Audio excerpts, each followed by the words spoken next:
gochoota seerummaa kamiyyuu maqsuuf fayyadamummaa hawaasaa giddugala hojii keenya taasifannee hojjechaa jirra jedhan hojii raawwachiisaan olaanaa kutaa magaalaa Boolee obbo Bariisoo Baqqalaa. Bulchiinsi kutaa magaalaa Boolee sochii hojii waliigalaa misoomaaf nageenyaa irratti Adaamaa Broadcasting Serviceef ibsa kenneera. Kutaan magaalaa Boolee kutaalee magaalaa bulchiinsa magaalaa Adaamaa keessaa tokko yoo taatu, caaseffama riijiyoo poolisiin aanaa Dhaddacha Araaraa, aanaa Gooroo fi aanaa Dhakaa Adii akkasumas gandoota baadiyyaa aanaa Adaamaa muraasa of jalatti hammattee caaseffamte. Hojii raawwachiisaan olaanaa kutaa magaalaa Boolee obbo Bariisoo Baqqalaa ibsa addatti Adaamaa Broadcasting Serviceef kennaniin carraawwan misoomaa kutaa magaalaa Boolee qabdu mara fayyadamuun investimentii simachuun misooma kutaa magaalittii saffisiisuuf karoora xiiqii qabannee karoora xiiqii baafannee hojii qabatamaatti galleerra jedhan.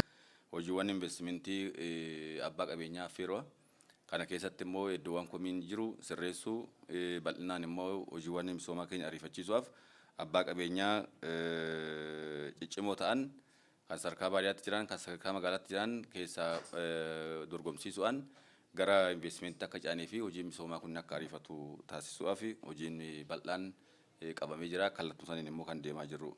Keessattuu kutaan magaalaa Boolee jireenyaaf filatamtuu ta'uu isheerraa kan ka'e namoonni ulaagaa dambii fi qajeelfama dabarsa lafaa guutanii lafa argatan akkuma jiran namootni qaxxaamuraan karaa seeraan alaa lafa qabatanis jiraachuu kan himan obbo Bariisoon qaamolee nageenyaa, qaamolee seeraa fi hawaasa bal'aa of cinaa hiriirsuun manneen ijaarsa seeraan alaa 1694 irratti tarkaanfiin fudhatamu himan.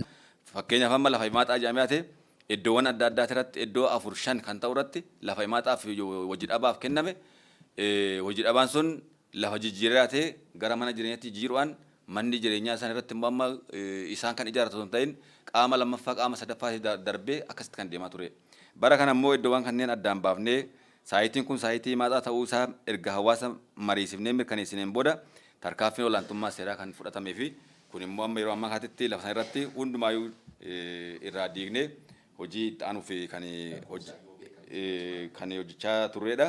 Kana malees duula opereeshinii alseerummaa maqsuuf geggeeffameen shaaraa ijaarsa seeraan alaa 654 fi barandaa 432 diiguun danda'ameera jedhan. Lafa manneen ijaarsi seeraan alaa irraa diigaman kanarratti sheedii ijaaruun hojii dhabeeyyiif dabarsinee kennina jedhan obbo Bariisoon. Inisheetiivota wabii nyaataa mirkaneessan keessaa inisheetiivii kilaastera lukkuu hundeessuun sheedii lukkuu 6 irratti waldaalee 6 gurmeessuun cuucii 12,000 ol galchuu, kilaastera misooma burtukaanaa hektaara 5.5 fi kilaastera misooma Abukaadoo immoo lafa hektaara 2.5 irratti hundeessuus obbo Bariisoon dabalanii himan. Inisheetiivii keessatti tokko amma ammayyuu ji'a kana keessatti kan raawwanne sheedii lukkuu waldaa ijaarre sheedii ijaarre haga yoo xiqqaate haga cuucii 12,000 galchinee jira.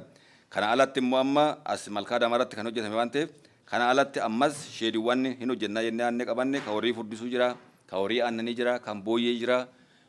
Kan immoo kuduraa muduraa keessaa immoo avokaadoo, burtukaana bal'inaan amma akka kutaa magaalaa keenyatti hojiiwwan hojjennu kan karoorfanne akkuma jiru ta'e yeroo ammaa kanatti kuduraa muduraa raawwanne keessaa burtukaana amma hektaara 5.5 kilaastara burtukaanaa jennee aannee raawwannee jira. Kilaastara avokaadoo jennee aannee raawwannee jira.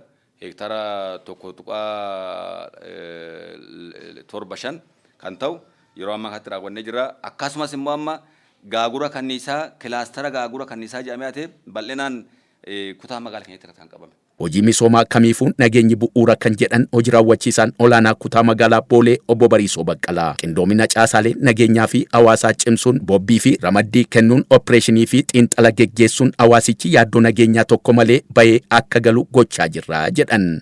Hirmaannaa uummataatiinis deebisee immoo amma caasaa nageenyaa wajjin ta'uudhaan karaa qindoomina qabuun waliin hojjechaa jirra. Halkan guyyaa sa'aatii 24 xiinxala geggeessuun bobbii fi ramaddii kennuun eegumsa dhaabbii irratti sosochii irratti keessa bilookiidhaan karaa guutta'een hawaasa hirmaachifnee hawaasa wajjin eegumsa keenya cimsaatti jirra. Walumaa galatti kutaa magaalaa Boolee misooma nageenyaa fi bulchiinsa gaariitiin fuulduratti baasuuf tokkummaa hooggansaa hirmaannaa hawaasaan dabaluun hojjetamaa jiraachuunis ibsameera.